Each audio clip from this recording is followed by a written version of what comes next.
75,000 కోట్ల రూపాయల నిధుల్ని పక్కదారికి మళ్లించింది ఈ ప్రభుత్వం. అందుకే బీసీ సోదరులకు అండగా నిలబడుతుంది తెలుగుదేశం జనసేన ప్రభుత్వం. మొన్న జైహో బీసీలో బీసీ డిక్లరేషన్ ప్రకటించాం. దాంట్లో మొదటి హామీ 50 సంవత్సరాలు నిండిన బీసీ సోదరులకి ప్రతి నెల 4,000 రూపాయలు మన ప్రభుత్వం అందించబోతుందని ఈ సభాముఖ హామీ ఇస్తున్నాం. ఇంకా బీసీలని కాపాడడానికి ప్రత్యేక రక్షణ చట్టం తీసుకొస్తాం. స్థానిక సంస్థ ఎన్నికల్లో తగ్గించిన 10% రిజర్వేషన్ మళ్ళీ అందించే బాధ్యత మన ప్రభుత్వం తీసుకుంటుంది. ఇంకా ఆదరణ పథకం ద్వారా 5,000 కోట్ల రూపాయలు ఖర్చు పెట్టి పన్నిముట్లు కూడా అందజేసే బాధ్యత మన ప్రభుత్వం తీసుకుంటుంది.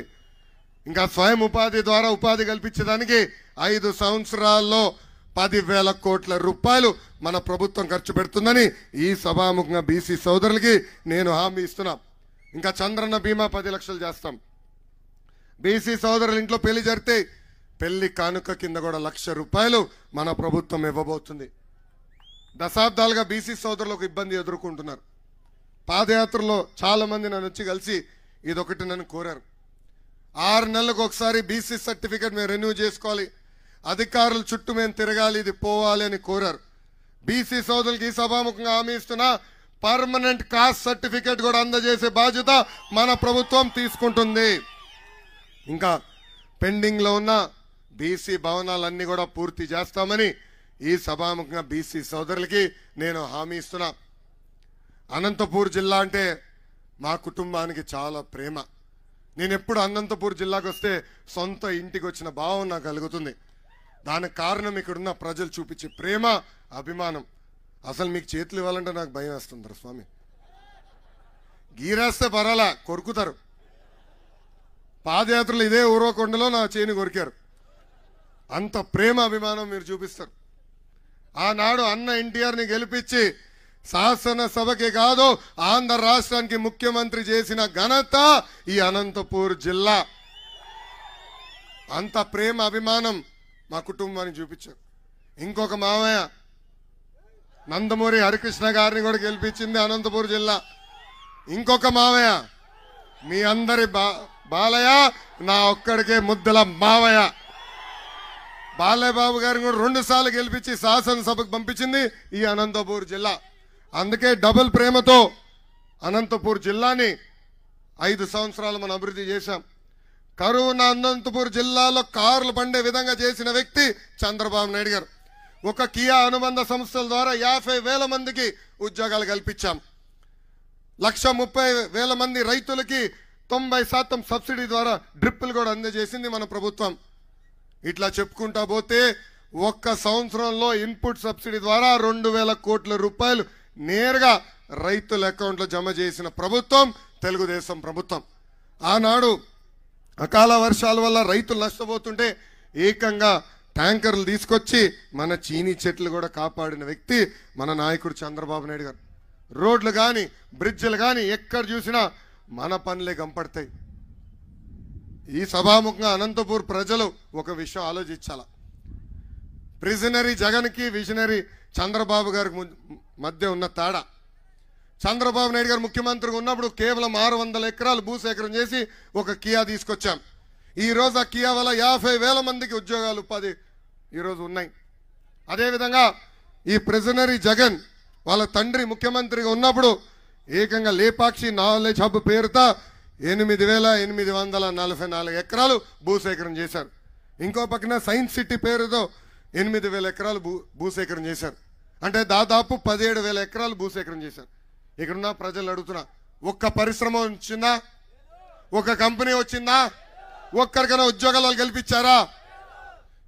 అందుకే ఈ సభాముఖంగా అనంతపూర్ జిల్లా ప్రజలకు నేను హామీ ఇస్తున్నా, ఆ భూములు మళ్ళీ తిరిగి ప్రభుత్వం తీసుకుని పెద్ద ఎత్తున ఉద్యోగాలు ఉపాధి కల్పించే బాధ్యత వ్యక్తిగతంగా నేను తీసుకుంటానని హామీ నేను ఇస్తున్నా. కరెక్ట్గా పాదయాత్ర చేస్తున్న సమయం ఎవరైతే ఆ భూములు సేకరణ చేసి జగన్ కంపెనీలో పెట్టుబడులు పెట్టారో ఆ కంపెనీ దివాలా ఎత్తిందని చెప్పారు. 10,000 కోట్ల రూపాయలు విలువైన భూమిని కేవలం 500 కోట్ల రూపాయలతో కొనేదానికి ప్రయత్నించాడు ఈ జగన్ మేనమామ రవీంద్రనాథ్ రెడ్డి. ఆనాడు నేను గట్టిగా మాడితే ఆ పనులు ఆపేసే పరిస్థితి. అంటే మీరు చూడండి, ఎక్కడ చూసిన ఇసుక దందా, భూదందా ఇదే జరిగే పరిస్థితి. అందుకే అనంతపురం ప్రజలు ఆలోచించాలా, పాలిచ్చే తెలుగుదేశం ప్రభుత్వం కావాలా, లేదంటే తన్నే దున్నపోతూ వైకాపా ప్రభుత్వం కావాలా అని ఆలోచించమని నేను కోరుతున్నా. ఇంకా ఉరవకొండ నియోజకవర్గం గురించి నేను ఎంత చెప్తే తక్కువ బా.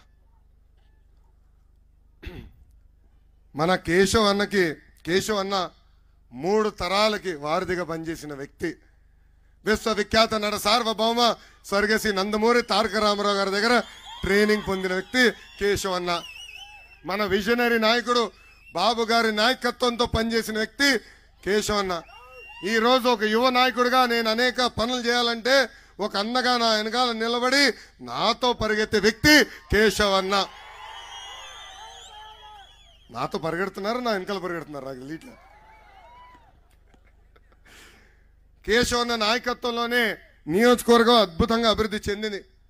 ఈరోజు శాసనసభలో కేశవ్ అన్న కనీసం మైక్ ఇవ్వట్లేదు ఈ ప్రభుత్వం. ఎంత భయపడుతున్నారు చూడండి. అరే అసెంబ్లీ పులి కేశవ్ అన్న. అసెంబ్లీలో ఒక పిల్లి కూడా ఉందండి. అసెంబ్లీలో ఒక పిల్లి కూడా ఉంది. ఆ పిల్లి పేరేంటి తెలుసా? జిమ్ లాంటి జగన్.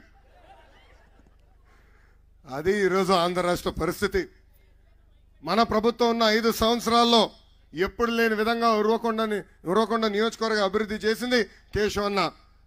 ఆనాడు శాసనసభ్యుడు కాకపోయినా ఎప్పుడు నా వెనకాల తిరిగి నాకు ఈ రోడ్డు కావాలి, ఆ సీసీ రోడ్ వేయించండి, ఆ తాగునీటి పథకం పూర్తి చేయమని ఎప్పుడు నన్ను వెంటాడేవారు.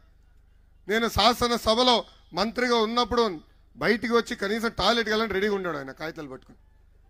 ఇదిగో ఈ ఒక్క కాగితం సంతకం పెట్టు, ఈ పని అయిపోతుందని చెప్పి పని చేయించుకున్న వ్యక్తి అయినా. ఎప్పుడు లేని విధంగా, ఏ నియోజకవర్గం రాని విధంగా 890 కోట్ల రూపాయలు బాబు గారిని ఒప్పించి తీసుకొచ్చి మెగా డ్రిప్ ఇరిగేషన్ ప్రాజెక్ట్ ఉరవకొండకి తీసుకొచ్చిన వ్యక్తి కేశవ్ అన్న. ఈ ప్రభుత్వ అధికారంలోకి వచ్చిన తర్వాత ఈ పిల్లి జగన్ ముఖ్యమంత్రి అయిన తర్వాత కనీసం 10% పనులు పూర్తి చేయలేకపోయారు. లేదంటే ఆ ప్రాజెక్ట్ పూర్తయ్యేది, ఆ నీరు ఈరోజు రైతులకు అందే పరిస్థితి. అది కూడా పక్కదారి మళ్లించింది ఈ ప్రభుత్వం. ఆసుపత్రులు కట్టించారు. ఇంకో పక్కన దాదాపు 100 కిలోమీటర్ల రోడ్లు వేయించారు. నేను మంత్రిగా ఉన్నప్పుడు తాగునీటి పథకం కూడా అన్న శాంక్షన్ చేపించారు. సాగునీటి శాఖ ద్వారా పెద్ద ఎత్తున పనులు కూడా చేపించింది కేశవ్ అన్న. ఇట్లా చెప్పుకుంటా పోతే 3000 మందికి ఇల్లు పట్టాలు కూడా అందించిన వ్యక్తి కేశవ్ అన్న. అంతేకాదు ఎన్టీఆర్ గృహాల కింద రాష్ట్రంలో ఏ నియోజకవర్గంలోకి కేటాయించిన విధంగా చంద్రబాబు నాయుడు గారిని పట్టుకుని 18,000 ఇల్లు ఒక్క నియోజకవర్గానికి తీసుకొచ్చిన ఘనత కేశవ్ అన్నది. ఈ సభాముఖంగా ఇక్కడున్న మాజీ శాసనసభ్యుడు 2014 నుంచి 19 వరకు శాసనసభ్యుడిగా పనిచేసిన విశ్వేశ్వరరెడ్డిని నేను సూటిగా ప్రశ్నిస్తున్నా. మీరు 5 సంవత్సరాలు ఎమ్మెల్యేగా ఉన్నప్పుడు ఏనాడైనా ప్రభుత్వాన్ని వచ్చి మాకు ఇది కావాలి, ఇది చేయండి అని మీరు అడిగారా? అంతెందుకు, ఇప్పుడు మీ నాయకుడే ముఖ్యమంత్రిగా ఉన్నాడు. మీ నాయకుడి దగ్గరికి వెళ్ళి మా ఉరవకొండ నియోజకవర్గానికి ఆనాడు మీరు ఇన్ని హామీలు ఇచ్చారు, ఆ హామీని నిలబెట్టుకోమని ఏ నాడైనా అడిగాడా అని సూటిగా ఈ సభాముఖంగా ఆయన నేను ప్రశ్నిస్తున్నా. మనం చూస్తున్నాం ఆయన కొడుకు కలిసి ఎలా నియోజకవర్గాన్ని దోచేస్తున్నారు. దొంగ ఆధార్ కార్డులండి, దొంగ కాస్ట్ సర్టిఫికేట్లు, దొంగ పత్రాలు సృష్టించి ఎక్కడ భూమి దొరికితే ఆ భూమిని కొట్టేస్తున్నారు. ఉరవకొండ ప్రజలందరూ పిలిపిస్తున్నా, పొరపాటున ఈ ఎమ్మెల్యేని ఆయనతో ఉన్న కొడుకుని మీ ఇల్లు చూపించద్దండి. పొరపాటున చూపించద్దు. ఆ ఇల్లు నచ్చితే అయిపోయింది. పత్రాలు ఉండవు, ఏమి ఉండవు, ఆధార్ కార్డు కూడా డూప్లికేట్ చేస్తారు, మీ ఇల్లు స్వాహా చేస్తారు. ఇంకా భూములు ఎలా కొట్టేస్తున్నారో మనందరం చూసాం. ఇసుక ఏ విధంగా దుబ్బుతున్నారో మనందరం చూస్తున్నాం. ఇంకా జగన్ వచ్చినప్పుడు కూడా అనేక హామీలు ఇచ్చాడండి. డ్రిప్ ఇరిగేషన్ ప్రాజెక్ట్ పూర్తి చేస్తాడు. హంద్రినివా 36 ప్యాకేజ్ పనులు ఆనాడు నేను పూర్తి చేస్తానని పెద్ద ఎత్తున చెప్పాడు. ఇంకా ప్రభుత్వం ఏర్పడిన మొదటి 6 నెలల్లో ప్రతి చెరువుకి నీళ్ళు ఇస్తానని హామీ ఇచ్చాడు. హంద్రినివా కెనాల్ పనులు కూడా పూర్తి చేస్తానని ఆనాడు హామీ ఇచ్చాడు. అంతెందుకు, అన్నట్టు నా గుర్తున్న మేరకు 80,000 ఎకరాలకి సాగునీరు అందిస్తానని ఆనాడు జగన్ అన్నాడు. ఈ సభాముఖంగా అడుగుతున్నా, కనీసం 8 ఎకరాలు కనీసం 8 ఎకరాలకి మీరు సాగునీరు అందించారా అని సూటిగా ప్రశ్నిస్తున్నాం. ఇంకా 2 నెలలు ఓపిక పట్టండి. తెలుగుదేశం జనసేన ప్రభుత్వం ఏర్పడుతుంది. ఇక్కడున్న ఉరవకొండ ప్రజలందరినీ కోరుతున్నా, 1994లో ఎట్లయితే ఉరవకొండ గెలిచి రాష్ట్రంలో ప్రపంచం సృష్టించామో 30 సంవత్సరాల తర్వాత అదే చరిత్ర మళ్ళీ కలిసికట్టుగా తిరిగి రాద్దాం. తెలుగుదేశం జనసేన పార్టీ అభ్యర్థిని కేశవన్ని భారీ మెజార్టీతో గెలిపించి శాసనసభకు పంపించాలని ఈ సభాముఖంగా కోరుతున్నా. అప్పుడే ప్రతి చెరువుకి మేము నీళ్ళు అందిస్తాం. అప్పుడే మెగా డ్రిప్ ఇరిగేషన్ ప్రాజెక్ట్ పూర్తి చేసి ప్రతి ఎకరానికి సాగునీరు అందిస్తాం. ప్రతి ఇంటికి ఉచితంగా నీటి కుళాయి ద్వారా తాగునీరు కూడా అందించే బాధ్యత మేము తీసుకుంటామని సభాముఖంగా హామీ ఇస్తున్నా. చేనేత సోదరులు అనేక ఇబ్బందులు ఎదుర్కొంటారు. నాకు